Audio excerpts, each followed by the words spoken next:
Speaking of Height, I mean, do you think he's a guy who can play in the NHL this year? I know how that decision will have to make in the first 9 games, and I'm surprised he felt 64 as it was, and he can definitely be an NHL player. But yeah, I don't think he's quite there, honestly. I think another season back in the WHL isn't the worst thing in the world for him. I don't even think he's a lock. And based off of what some of the things that some of the staff with Hockey Canada said in at the World Junior Summer Showcase this week, I think there's mixed opinions even within Hockey Canada on Riley Heidt. He wasn't good for them at U18 Worlds in his draft year. Now, that was a long time ago, but it's the same, by and large, the same management group that's making these decisions. Those things do linger. And I think even Dave Cameron talked about his inconsistency this week. I thought Riley was great this week at the World Junior Summer Showcase. I thought he was one of the most noticeable players for Hockey Canada offensively in particular. He was blocking shots. He was physically engaged.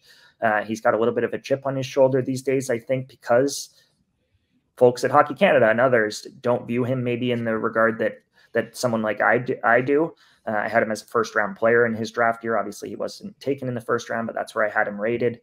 And ultimately, I mean, we've got our World Junior World Junior roster projections for the Big Four countries. Corey, Max, and I have put together a sort of a mini panel and decided on projected rosters. And we do have Height on our projected roster, but he's not a lock. The way that we broke it down, there are up front of the 13 forwards, there are 9 locks, which means there's really only, because of how many returnees there are 9 locks. So including Gavin McKenna, the star 2026 prospect in that group as well.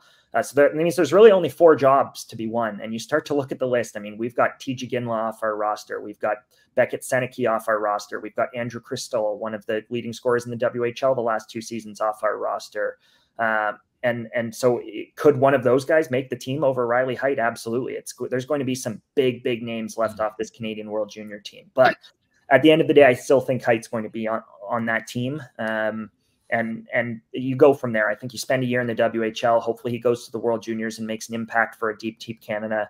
And then the following season is when you really sort of challenge. Now, if they want to give him 9 games, they should give him 9 games and see how he does.